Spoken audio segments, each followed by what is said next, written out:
Hello beautiful, so welcome back at Everything Nice at My Succulent Love. And for today's vlog ay mag-uumpisa na po ako maglinis ng ating mga pot dito. And like what I've said before sa aking vlog, the most common na reasons ba't namamatay ang aking mga succulent is because of the dry leaves. So this is insects favorites. Ayan. So it's insects favorite. So nag-spray na ako dito last time, and yun nga, pinlex ko nga yung nabili kong pang pressure water. So ang lakas nung ano na yun, yung nabili ko na yun. It's a good buy. So ano na nga yung sinasabi ko? Ayan. So, the most common of my succulent here, common cause of death is dry leaves. So, kapag hindi natin siya ni-remove is they're easily attached to insects. So, yun nga yung favorite nila. So, kagaya nito, hindi makita. Baba muna natin. Yung aking tiger aloe, ang cute ng mga anak. Ayun o, ang cute nila.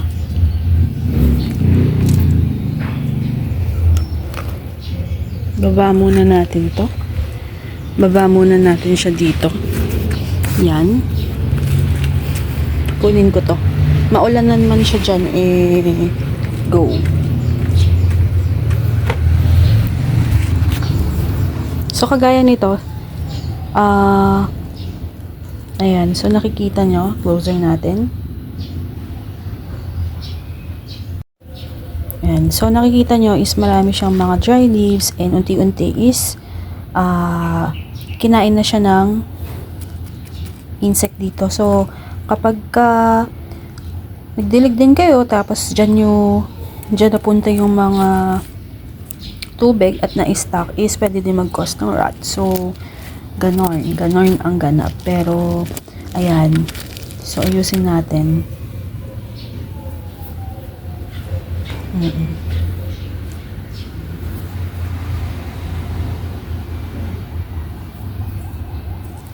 So bigyan natin ng chance, baka pwede pa naman nating habulin.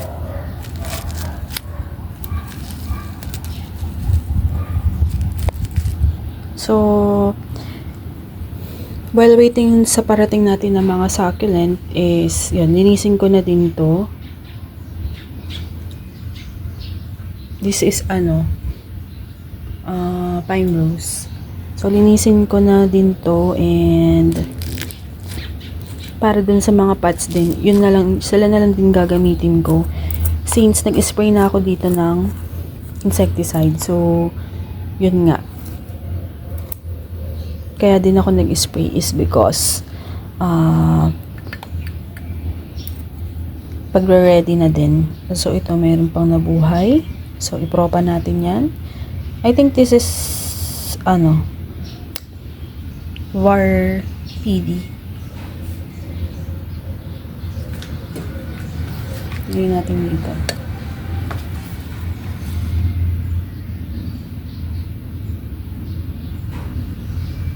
Hirap pala nito. Sorry. Ayan. So, kuha tayo ng mga kalat-kalat. Ito kasi matrabaho din talaga eh.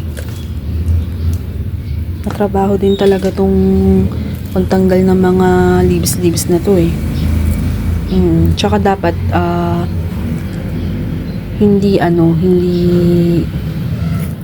tsaka dapat hindi tawag dito, dapat talaga mahangin din yung space para makabuhay kayo ng succulent. Kailangan yan, basic need talaga nila, mahangin. Kasi pag hindi mamamatay succulent nyo. Hindi lang sunlight, dapat mahangin. Kaya nga lagi kong sinasabi, kung may kaibigan kayong mahangin, dadalhin nyo sa bahay nyo, diba? Si Crispate na lang yata maganda dito. Oo. Ayan o.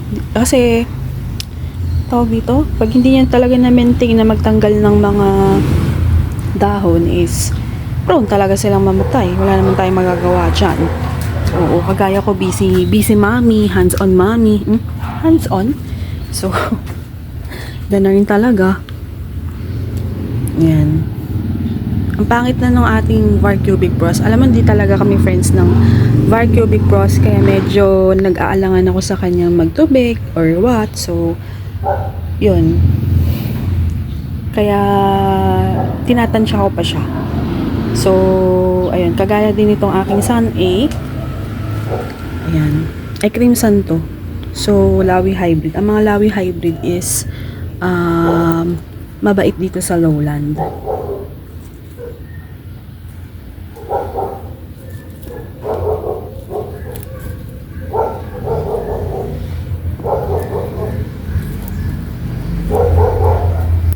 Hindi na makatanggal yung ko kasi nga ewan ko ba kung ano nangyari naman dito, na-deform.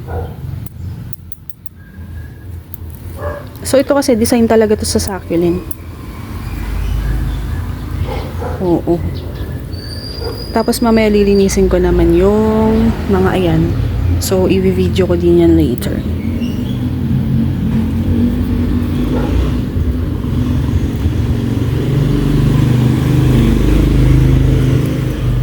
Hindi talaga siya makakuha.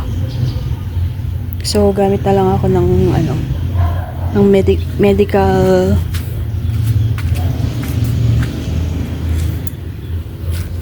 medical ay pusa.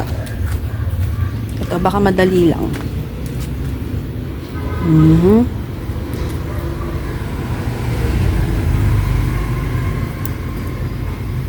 So dati dami ko nakikita ang insekto sa part na to kasi nga love nga ng insect yan, tas yung moist yung soil, tas bulok yan, favorite talaga ng mga yan insect. Kung kagaya kung kayo na tamad na mag-maintain ng halaman, wag na kayong mag-succulent, may stress kayo. Kailangan talaga dito may time ka rin talaga, hindi lang basta nakikita mong maganda.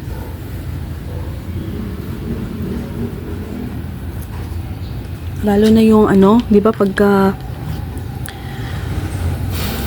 lalo na kapag nakikita mo na maganda yung succulent mo, tapos tuwang-tuwa ka, di ba, mga ganun.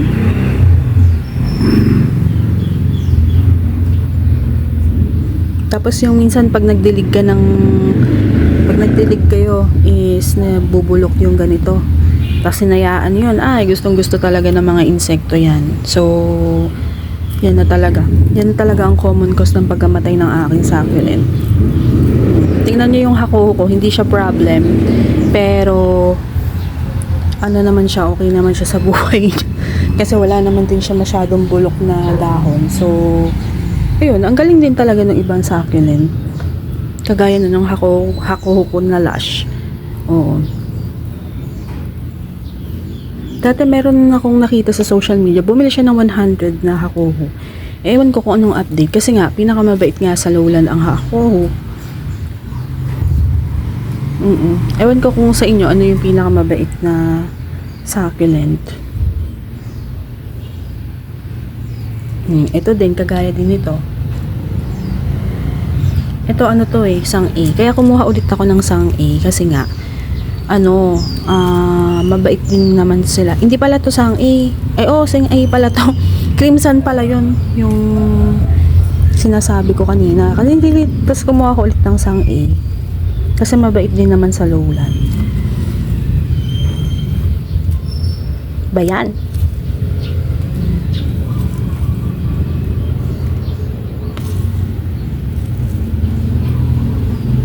Tapos yung silver bomb ko namatay. Hu. Diba? Hu na lang.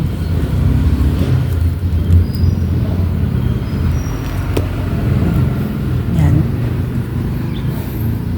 So, nakatawa. May propa tayo dito. Malaki na. Ayan o. Tapos, ito yung malaki natin na sorry sa mga kalat magbi-before and after tayo. Lagyan ko to ng ng rooting hormone ba tawag doon? Is yan. Kailangan kasi pag nag-apply kayo, medyo wet siya. Kasi yun nga, mura siya 300 pero yung ugat niya is ganun naman ang nangyari. Ayan. Tatapon ko na nga tong egg na to. Na siya. Ayan. So, mag-before after na lang tayo pag nalinis ko na to. So, yun lang muna. Thank you for watching at Everything Nice at Mitch. So, yun. Dapat, what I've learned from my succulent is, yun. Kailangan talaga maglinis tayo ng mga dahon lagi. Kasi, kung marami siyang dahon na dried, okay lang. Pero, kung mga dahon na nagre-rot na, yung nasobrahan kayo sa tubig, yun kasi yung number 1 indication na yung anyong succulent is tawag dito, yung inyong succulent ay nasobrahan sa tubig pag nag-rot yung pag nag-rot yung dahon, nasobrahan na kayo sa tubig. Tapos pag hinayaan nyo siya dyan is yung tawag dito, yun na, mag-iimpisa ng ma-attract yung insects. So, even yung dry leaves, na-attract dyan yung mga, mostly kasi, mealybugs din. So, yun lang muna, and nilinis muna ako. Ang hirap kasi mag-video nang nag-iisa ang kamay. Para mabilis din. Baka magising na din kasi si baby. So, yun lang. Thank you, and God bless.